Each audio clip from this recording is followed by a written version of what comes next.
Gojo isn't close. I know this is not a debate, but yeah, this kind of. I saw a video about someone stating that Satoru Gojo can beat Goku, and I was like, yeah, I just gotta make this. Why Nick can easily clap Satoru Gojo and would make it look effortless. First of all, infinity is the main problem. Nick and Satoru, if they actually went to a fight, Nick is clapping no diff, but the infinity would be the problem. Nick has multiple workarounds. First of all, Nick's domain amplification is on the same level, if not a higher level than Sukuna's. So yeah, that already bypasses infinity. But something else is that Nick can just target the existence like how Sukuna's World Cutting Slash could.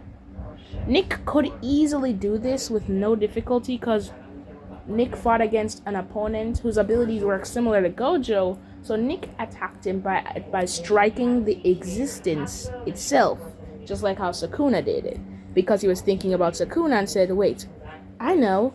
Then he used a move that he has never named before to attack existence. But if you want a name for it, you can call it Existence Punch, which targets existence itself.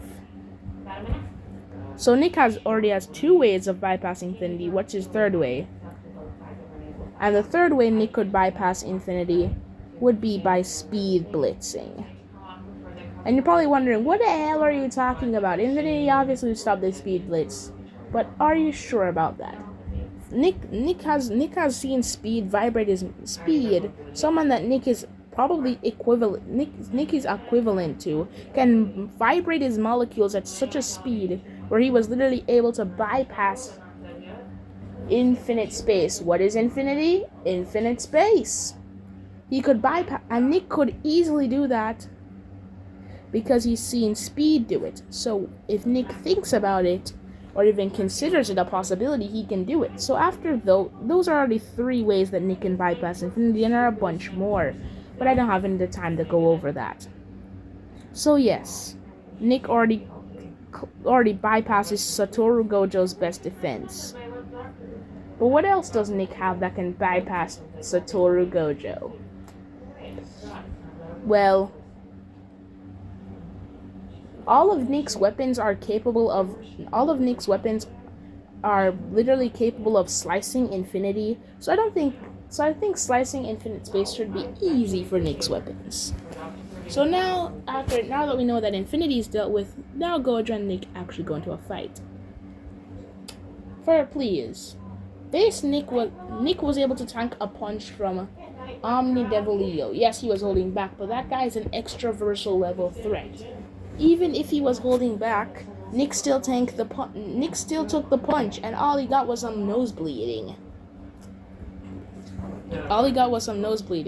If Gojo gotten hit by that punch, you actually think he would have survived that? Please.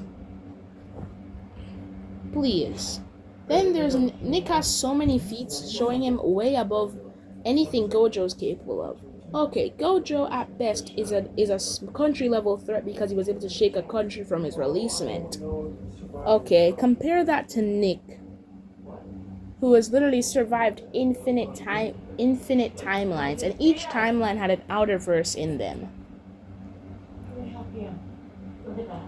Well, that was stated by Speed, and when Speed thinks of outer verses, when Speed is talking about an outer verse, he's talking about things that transcend dimensionality.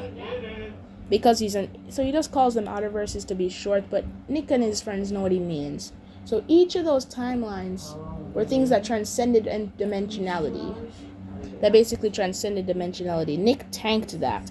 Nick can also dish out whatever he can tank, which means Nick can literally just throw a punch at that exact same level in true potential form, and Gojo is dead.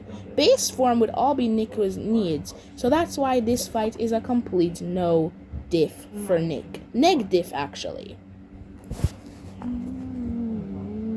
Bye. Nick claps. Gojo is trash.